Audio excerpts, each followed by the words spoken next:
शुरू करी। जब नाचने लगी तो नाच देखने के लिए लोग इकट्ठा होते थे। जब भीड़ जमा होती तब ये अपना सत्संग सुनाती थी। जब सत्संग सुनाने लगी तो धीरे धीरे लोग समझने लगे कि हाँ क्या चीज है क्या नहीं है। तो लोग फिर धीरे धीरे सत्संग में, तो सत्संग सुनाना सत्संग करना हर युगों में मुश्किल था, आज भी मुश्किल है। आज इसी जगह पे नाच नौटंकी होता तो भीड़ की अटंबर नहीं होता और बुलाने की जरूरत भी नहीं। कितनी भीड़ होती, यहाँ पर खड़ा होने की भी जगह नहीं मिलता। लेकिन पता चला जब सत्संग है, अच्छी बात करते हैं ना, माइक लगाकर चिल्लाओ भी समझ में आता। लेकिन बुरी बात क्या होता है, धीरे धीरे धीरे धीरे कानाफूसी में ही फैल जाता है। उसी तरह से उस युग में भी सत्संग सुनाना आसान नहीं था। मीरा जब सत्संग के लिए निकली तो कोई सुनने के लिए तैयार, तो उन्होंने पैर में घुंघरू बांधी और गलियों में नाचना शुरू कर दी। जब नाचे भीड़ इकट्ठा हो जाए, भीड़ देखने के लिए नाच, तब मीरा सत्संग सुनाती थी। जब राज में अकाल पड़ा तो लोग उनको ढूंढने के लिए निकले तो देखे एक जगह पर वो प्रवचन कर रहे, सत्संग हो रहा था। बैठ कर इंतजार कर रहे थे कि सत्संग खत्म होगा और हम इनसे जाकर बात करेंगे। लेकिन मीरा बात करना पसंद नहीं करी। वो जबरदस्ती लाना चाहते थे, आग्रह किए। जब कहे पर घर छोड़कर निकल गई तो अब वापस नहीं जाऊंगी, अब मेरा वहां कोई जरूरत नहीं है। लेकिन वो वापस नहीं आई, आना पसंद नहीं की। कहीं जब परमात्मा का नाम का लगन लग जाता है तो संसार उसके लिए क्या होते हैं, फीके पड़ जाते हैं। संसार की रास उसको आता, ऐसो आराम सुख सुविधा कुछ भी उसको रास नहीं आता है, क्योंकि उसका मन परमात्मा में लग जाता है तो परमात्मा का जोगन बन के ही रहना चाहता है। अपने पिया की मैं तो बनी रे जोगनिया। जब जोगन बन के निकल गई तो वापस आना चाहिए नहीं। ठीक उसी प्रकार से जब परमात्मा से लगन लग जाता है तो दुनिया संसार सब उसके लिए फीके नजर आते हैं, कुछ भी अच्छा नहीं लगता है। तो लोग उसको क्या कहते हैं, पागल कहते हैं। तो पागल हो चुके हैं। पागल तो है ही, पागल का बहुत अच्छा शब्द बताया गया है। ऐसे किसी को पागल कहा तो वो चिढ़ जाता है, लेकिन पागल जानते हैं किसको कहते हैं, जो परमात्मा को पा गया उसी को पागल कहा जाता है। सबको पागल नहीं कहा जाता। ऐसे किसी को पागल कहेंगे तो चिढ़ेंगे, लेकिन पागल का अगर सही अर्थ जान जाए तो कभी चिढ़ते नहीं। परमात्मा की भक्ति में लीन हो गई, उनको लाख कोशिश किया गया। देखिए दुनिया कितनी स्वार्थी है। जब घर में थे तो जीने नहीं दे रहे, और जब घर छोड़कर निकल गई तो अपनी स्वार्थ के लिए उसको वापस लाना चाह रहे थे। क्यों? क्योंकि अकाल पड़ चुका था और शर्त थी कि जब तक वो वापस नहीं आते हैं तब तक अकाल खत्म। तो एक जगह गई, कृष्ण की मूर्ति में जाकर समा गई। जब जबरदस्ती उनको ज्यादा जोर डालने लगे तो अपने शरीर अपनी लेकर अपनी पूरी शरीर सहित जाकर भगवान कृष्ण की मूर्ति में समा गए। जब मूर्ति में वो समा गई तो केवल उनकी पल्लू पकड़ में आया, पल्लू पकड़ लिए। जब पल्लू पकड़ी जो मूर्ति में समाई तो उनकी पल्लू क्या हुआ, इतना हटकर इनके हाथ में आ गया।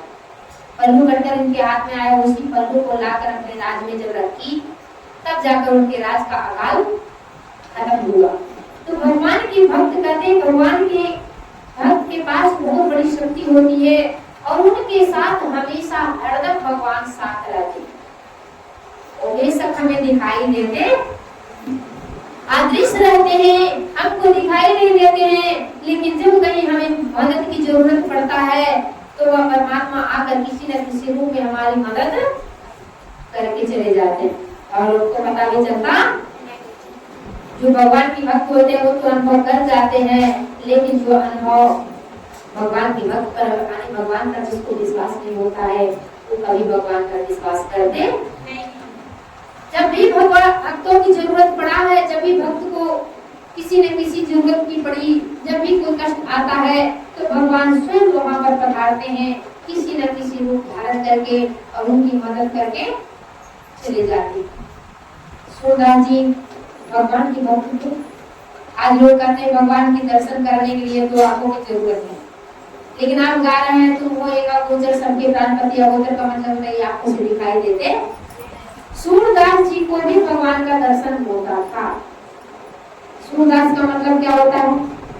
जिसको कुछ भी दिखाई देता।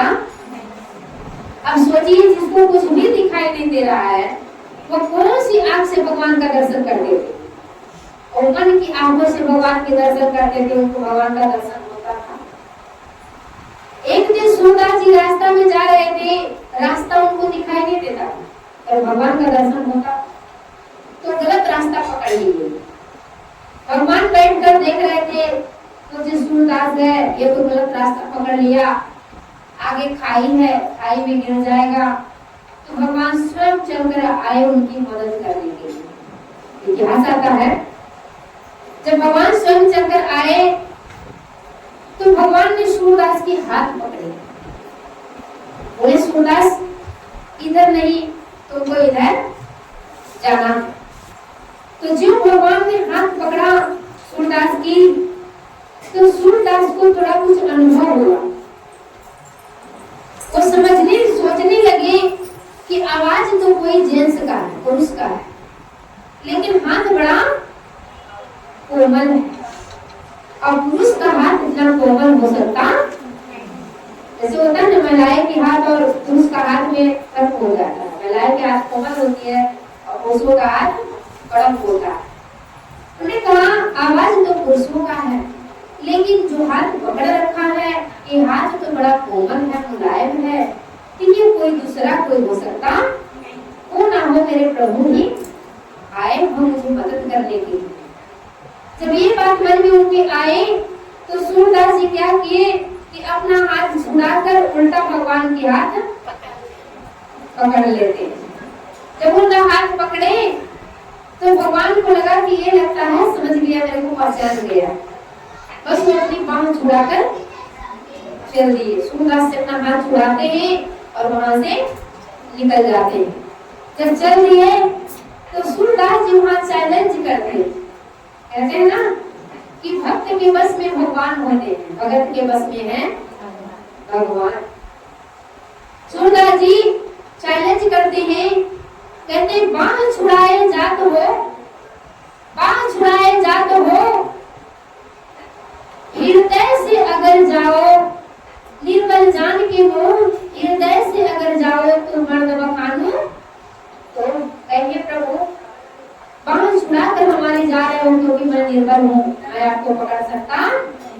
निर्बल जान कर मेरी बांह छुड़ाकर आप जा रहे हो, लेकिन हृदय से जाकर दिखाओ तो मैं आपको मर्द बखानूंगी, तब मैं आपको मर्द समझूंगी, मेरे हृदय से निकल कर दिखाओ। कहते हैं भक्त की बस में भगवान होते हैं। कौन कहता है भगवान आते हैं?